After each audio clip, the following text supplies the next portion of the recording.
Shalom semuanya, selamat datang di YouTube channel Lion Kids Philadelphia. Berakar dalam firman, bertumbuh dalam iman, berbuah di dalam Tuhan, dan mencari berkat. Hari ini kita akan mendengarkan firman Tuhan. Sebelum itu, mari kita satukan hati dan berdoa.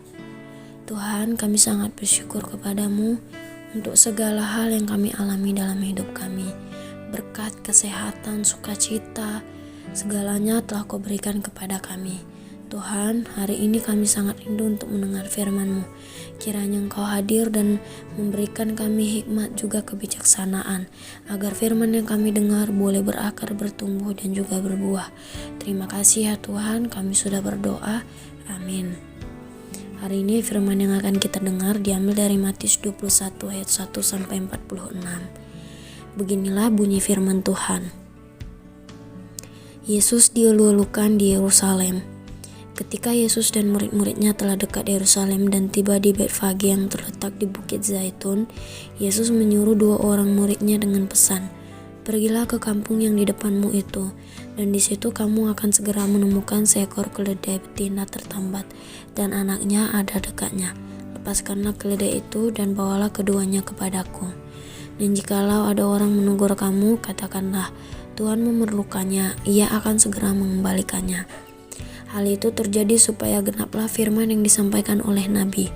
"Katakanlah kepada putri Sion, lihat, rajamu datang kepadamu. Ia lemah lembut dan mengendarai seekor keledai beban yang mudah."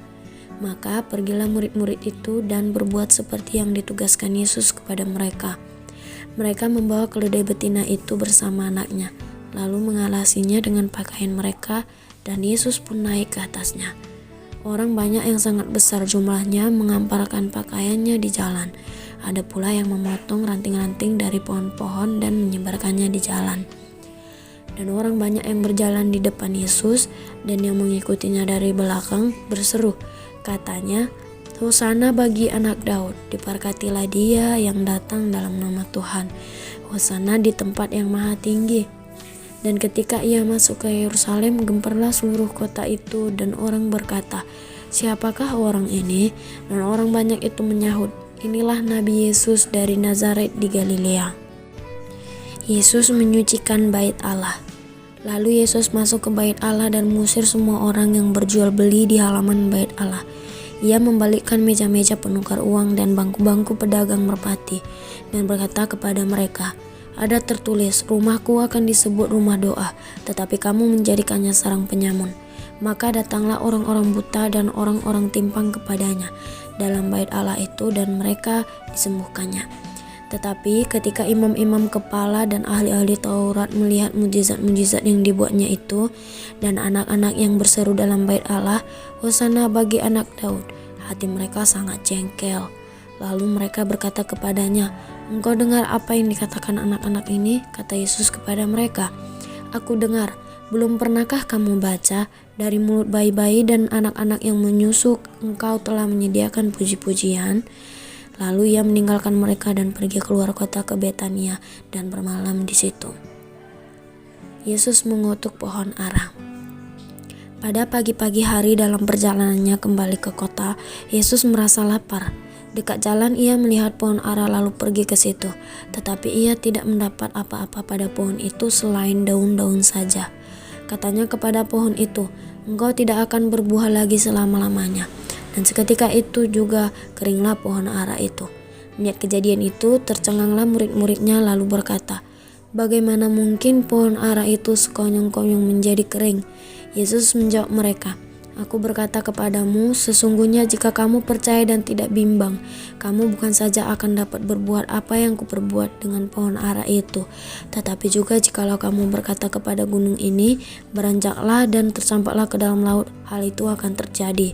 Dan apa saja yang kamu minta dalam doa dengan penuh kepercayaan, kamu akan menerimanya." Pertanyaan mengenai kuasa Yesus. Lalu Yesus masuk ke bait Allah, dan ketika ia mengajar di situ, datanglah imam-imam kepala serta tua-tua bangsa Yahudi kepadanya dan bertanya, "Dengan kuasa manakah engkau melakukan hal-hal itu? Dan siapakah yang memberikan kuasa itu kepadamu?" Jawab Yesus kepada mereka, Aku juga akan mengajukan satu pertanyaan kepadamu, dan jikalau kamu memberi jawabnya kepadaku, aku akan mengatakan juga kepadamu dengan kuasa manakah aku melakukan hal-hal itu. Dari manakah baptisan Yohanes, dari sorga atau dari manusia? Mereka memperbincangkannya di antara mereka dan berkata, jikalau kita katakan dari sorga, ia akan berkata kepada kita, kalau begitu mengapakah kamu tidak percaya kepadanya? Tetapi jikalau kita katakan dari manusia, kita takut kepada orang banyak sebab semua orang menganggap Yohanes ini nabi. Lalu mereka menjawab Yesus, kami tidak tahu. Dan Yesus pun berkata kepada mereka, jika demikian aku juga tidak mengatakan kepadamu dengan kuasa manakah aku melakukan hal-hal itu. Perumpamaan tentang dua orang anak. Tetapi apakah pendapatmu tentang ini? Seorang mempunyai dua anak laki-laki. Ia pergi kepada anak yang sulung dan berkata, anakku, pergi dan bekerjalah hari ini dalam kebun anggur. Jawab anak itu, baik Bapa, tetapi ia tidak pergi. Lalu orang itu pergi kepada anak yang kedua dan berkata demikian juga. Dan anak itu menjawab, aku tidak mau. Tetapi kemudian ia menyesal lalu pergi juga. Siapakah di antara kedua orang itu yang melakukan kehendak ayahnya? Jawab mereka, yang terakhir. Kata Yesus kepada mereka, aku berkata kepadamu, sesungguhnya pemungut-pemungut cukai dan perempuan-perempuan sundal akan mendahului kamu masuk ke dalam kerajaan Allah. Sebab Yohanes datang untuk menunjukkan jalan kebenaran kepadamu, dan kamu tidak percaya kepadanya. Tetapi pemungut-pemungut cukai dan perempuan-perempuan sundal percaya kepadanya. Dan meskipun kamu melihatnya, tetapi kemudian kamu tidak menyesal, dan kamu tidak juga percaya kepadanya. Perumpamaan tentang penggarap-penggarap kebun anggur. Dengarkanlah suatu perumpamaan yang lain. Adalah seorang tuan tanah membuka kebun anggur dan menanam pagar sekelilingnya. Ia menggali lubang tempat memeras anggur dan mendirikan menara jaga di dalam kebun itu. Kemudian ia menyewakan kebun itu kepada penggarap-penggarap lalu berangkat ke negeri lain. Ketika hampir tiba musim petik, ia menyuruh hamba-hambanya kepada penggarap-penggarap itu untuk menerima hasil yang menjadi bagiannya. Tetapi penggarap-penggarap itu menangkap hamba-hambanya itu. Mereka memukul yang seorang, membunuh yang lain, dan melempari yang lain pula dengan batu.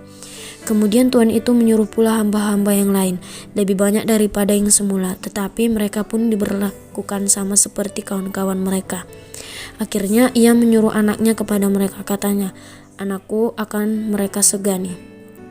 Tetapi ketika penggarap-penggarap itu melihat anaknya itu, mereka berkata seorang kepada yang lain, ia adalah ahli waris, mari kita bunuh dia supaya warisannya menjadi milik kita. Mereka menangkapnya dan melemparkannya keluar kebun anggur itu, lalu membunuhnya. Maka apabila tuan kebun anggur itu datang, apakah yang akan dilakukannya dengan penggarap-penggarap itu? Kata mereka kepadanya, ia akan membinasakan orang-orang jahat itu dan kebun anggurnya akan disewakannya kepada penggarap-penggarap lain yang akan menyerahkan hasilnya kepadanya pada waktunya. Kata Yesus kepada mereka, belum pernahkah kamu baca dalam kitab suci, batu yang dibuang oleh tukang-tukang bangunan telah menjadi batu penjuru.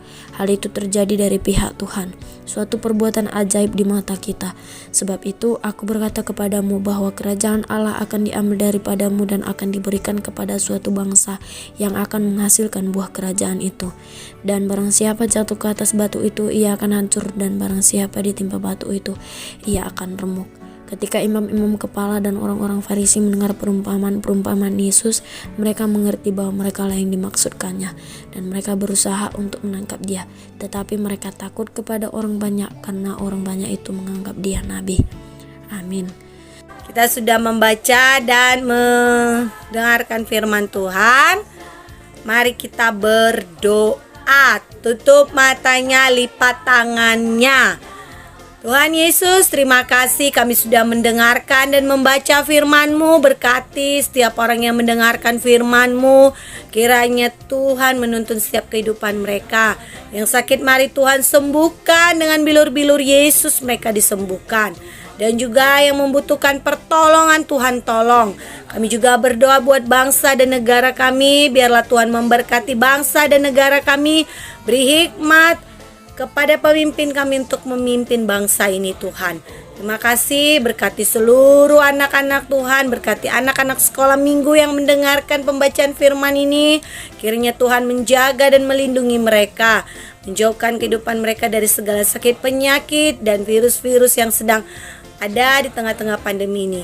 Bagi mereka yang membutuhkan keuangan, cukupkan keperluan mereka Tuhan. Terima kasih Bapa. Biarlah kami percaya bahwa perlindungan kami ada di dalam Engkau. Dalam nama Yesus kami berdoa dan mengucap syukur. Haleluya. Amin.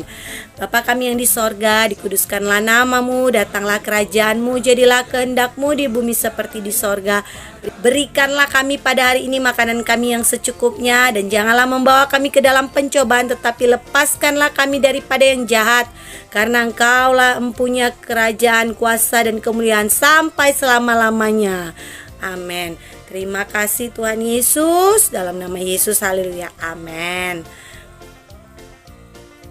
Oke adik-adik, sampai jumpa di pembacaan firman Tuhan selanjutnya. Tuhan Yesus memberkati.